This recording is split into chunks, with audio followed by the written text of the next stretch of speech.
Good morning, my name's Glenn Wormald. I'm a 2017 Nuffield Scholar and I don't have any baby photos in this presentation.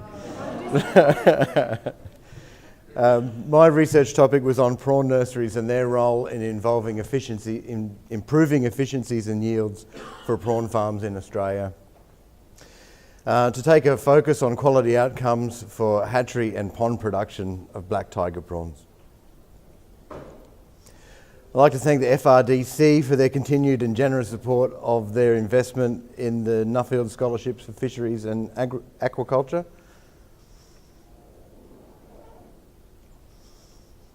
I've worked for over 15 years in prawn aquaculture in Queensland. 10 of those years were with Pacific Reef Fisheries, both on the ponds and now, of course, in the hatchery.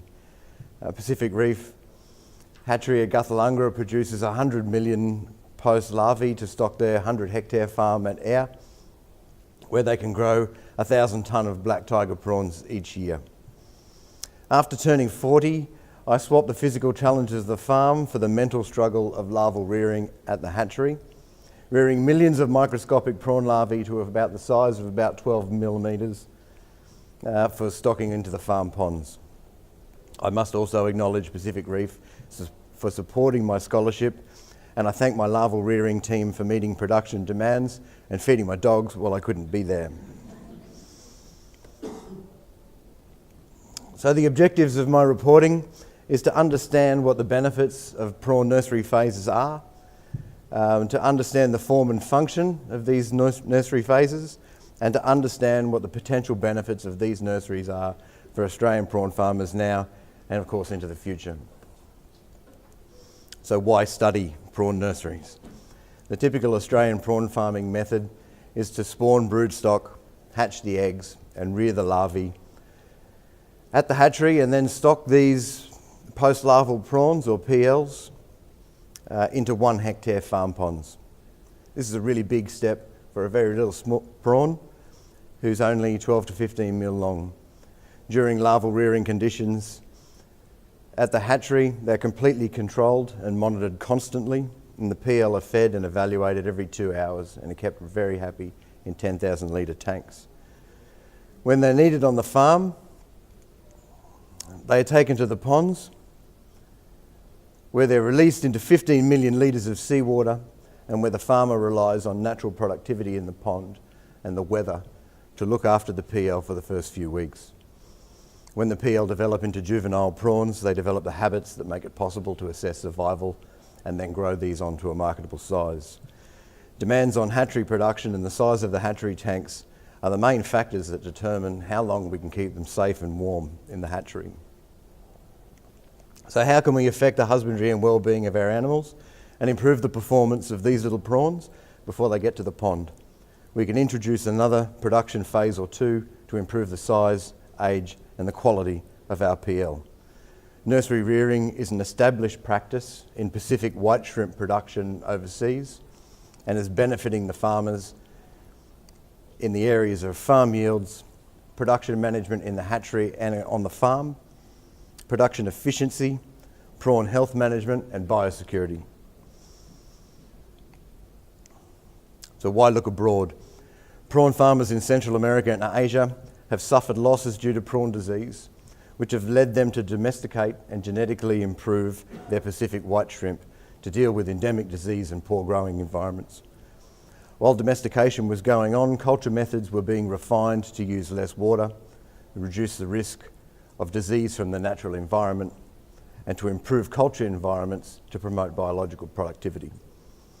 What they have achieved so far is a domesticated, genetically improved Pacific white shrimp and smart farming methods which are driving increases in production and quality. In visiting Central America, I visited Ecuador, Nicaragua and Honduras, where their strategy is to carry out nursery rearing prior to extensive grow out in very large 5-hectare earthen ponds at a very low stocking density. Their focus here is on quality. They want to produce large shrimp. They want certification for having organic shrimp and following best aquaculture practices. and they're looking into to new technologies that are mostly to do with marketing, and primarily that's non-GMO feed for their prawns. So then we look across to Southeast Asia, where I visited Thailand and Vietnam. Here their focus is a little bit different. Their nursery reared PL are grown out in very intensive, very small ponds, 0.1 of a hectare, lined ponds at a very high stocking density of up to 200 animals per metre squared. Their focus here is on quantity. They don't mind growing a smaller shrimp. They have greater control over their crop of disease vectors, and they start to introduce automation, and they use a lot of electrical aeration. In USA and Canada, a very different approach here. They start nursery rearing their PL, and they continue these nursery rearing practices all the way to the final harvest weight in a series of indoor grow-out tanks. They use a very moderate stocking density, and they use biological and physical water management practices here. Their focus is very much on provenance of marketing, growing fresh, local and live shrimp very, very close to their markets. So here in Australia, we did not have the challenge of disease and poor natural environments, which has encouraged us to continue to rely on wild-caught broodstock. As Australian prawn farmers increase the size of their farms or increase stocking densities, it is apparent that the variability of the quality of wild-caught broodstock presents a very real risk to the consistency of farm yields and farm biosecurity. Australian prawn farmers must focus on smart farming methods while we move towards domesticating our black tiger prawn. Nursery systems overseas have proven to provide a range of management options to deal with challenges on the farm and in the hatchery. So how does the nursery work? The nursery is a larger tank or raceway that can allow for the PL to be grown at lesser densities in each phase. If we consider larval rearing to be the first phase of production, then phase 2 is a larger tank at the hatchery where PL can be grown at reduced densities and where conditions can be controlled and high quality diets can be fed effectively.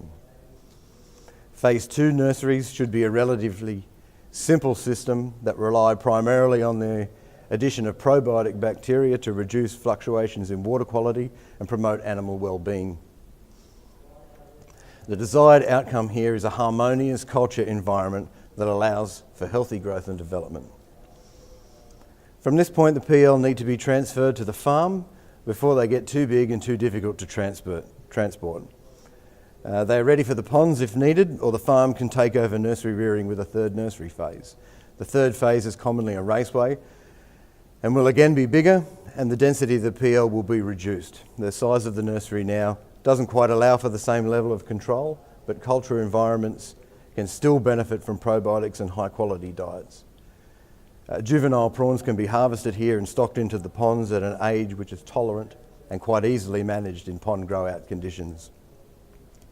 Nursery rearing helps to bring hatchery technicians and pond managers together and promote discussion and focus on the common goal of seafood production, a goal which is sometimes lost in a busy hatchery. This of course results in a rewarding transition from spawning to final harvest. The phase 2 nursery is where we take a PL at the age of 6 days out of the hatchery, put it in the nursery, and we're aiming to rear it to a PL 12 or a PL 15. We reduce the densities to about 60 animals per litre in a 30,000 to 100,000 litre tank. The survival that we achieve here is 85 to 90%.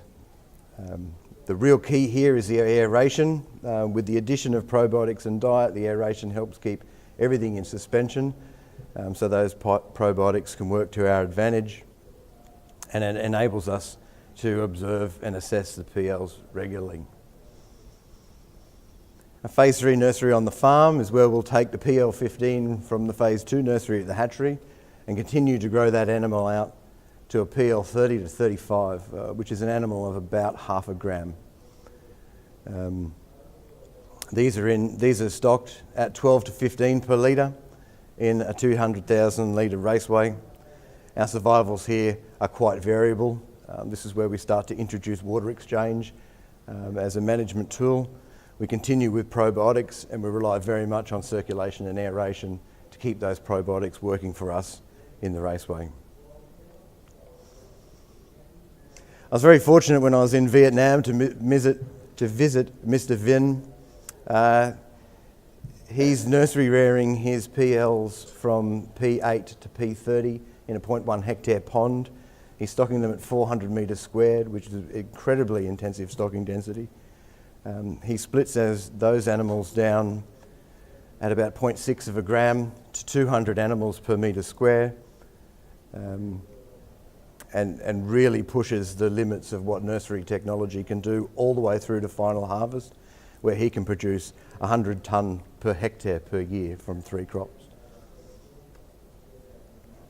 So the benefits of nursery systems is that we can increase larval rearing turnover by moving these PL out of larval rearing tanks earlier.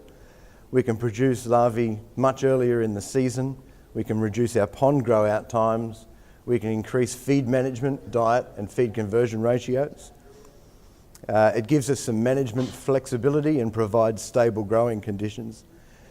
It allows us easy access for monitoring and assessment of PLs, improves biosecurity, and offers us at the end a bigger, older, stronger quality post-larvae. Pacific Reef have been interested in nursery systems for a while, and a few years ago invested in a nursery at the hatchery in Guthalungra in North Queensland. I'd love to say that it's been easy and a smashing success, but farming is a challenge, and adapting these technologies to a different prawn with different habits hasn't been what I expected. We do take some comfort in having delivered some positive outcomes from our nursery. Hatchery turnover has increased, and the nursery reared PL we supply to the farm are 30% bigger, 20% older, 50% stronger, and feed conversion ratios on the farm is showing a slight improvement. But consistency, survival, and management efficiency are still going to be greatly improved with further trials and protocol development. So looking forward for Australian prawn farmers need to really concentrate on investment in domestication of black tiger prawns. That is and has been a key initiative of the industry for a long time. We need to invest in prawn nurseries to help manage biosecurity and PL quality, which is going to help us to maintain our industry while we face some really big challenges coming our way, and to prepare to manage production growth when we achieve targets. And we also need to focus on team building and workforce training, because we have identified that the value of new technology is how it's used by our growers. This is a graph showing the evolution of white shrimp aquaculture over 30 years from 1982, and it may represent the path ahead for Australian prawn farmers if we concentrate on adapting smart farming methods from white shrimp farmers overseas. Thank you.